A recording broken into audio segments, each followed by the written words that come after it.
Professor doctor Yunus সাহেবের বিরুদ্ধে গত সরকারের আমলে অ্যান্টি কারাপশন কমিশন থেকে একটি মামলা দায়ের করা হয়। মামলার বিষয়বস্তু ছিল তিনি শ্রমিকদের গ্রামীণ টেলিকমের শ্রমিকদের 5% মুনাফা ডিস্ট্রিবিউশন করেন নাই, নট প্রফিট কোম্পানি হিসাবে দাবি করে, এবং যে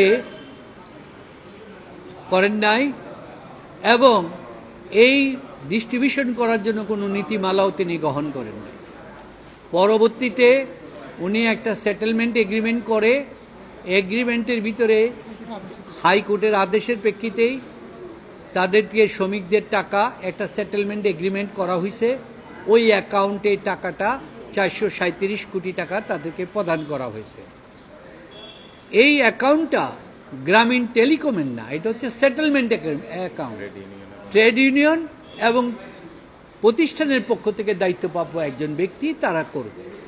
তো ওনার টাকাটা দিয়েছেন, সেই অ্যাকাউন্ট থেকে টাকাটা ডিস্ট্রিবিউশন হয়েছে। এটা তারাও স্বীকার করছে। 156 জনের কাছে টাকা চলে গিয়েছে, আর 8 জনের মধ্যে 4 জন মারা গিয়েছে, আর 4 জন বিদেশে। তাদের নমিনি ঠিক না হওয়া পর্যন্ত টাকাটা দেওয়া হয় নাই, ওইটাই রয়ে গেল।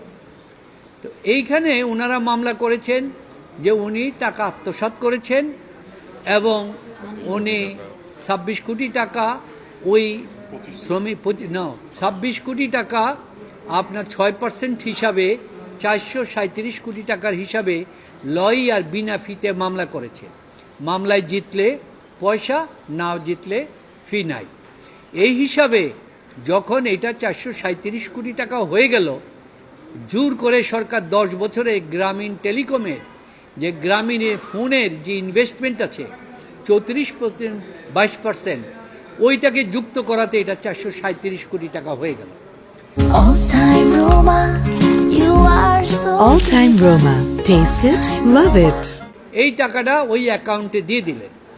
এখন লয়ারের ফি এর জন্য তারা বললেন তাদেরকে ট্রেড ইউনিয়নের মামলার খরচ এবং ট্রেড ইউনিয়নের লয়ার, আমাদের না, যে তাদের লয়ারে 6% হিসাবে 26 কোটি টাকা দিতে হবে।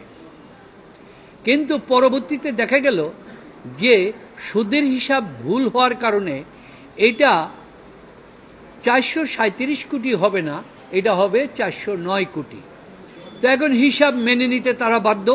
তারা বলছে আমরা মেনে নিলাম, কিন্তু 6%-এর ক্ষেত্রে এটা 437-এই দিতে হবে।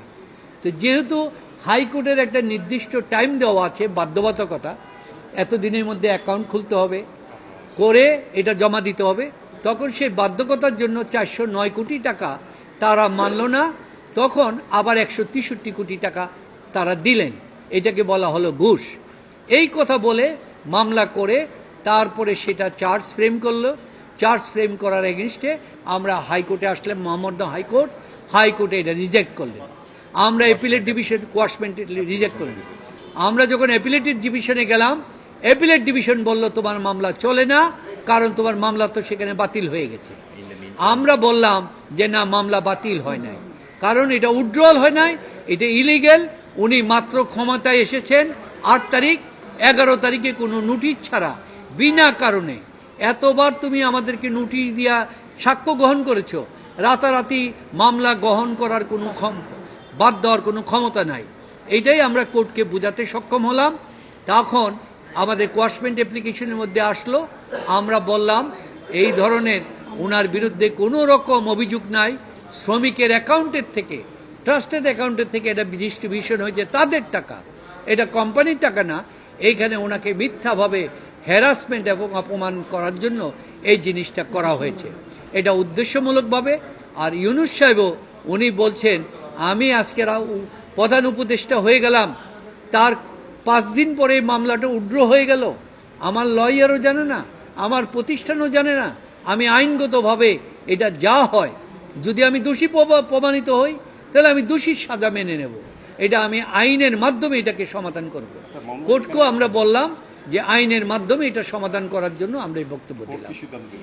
কোর্ট সিদ্ধান্ত নিয়ে আজকে কনভিন্সড আমাদের হয়েছেন। আগে লিভ গ্রান্ট করেছিল যে আর এইটা ফুল অ্যাপ্লিকেশন হিয়ারিং করে আগামী 23 এপ্রিল রায়ের জন্য রেখেছেন।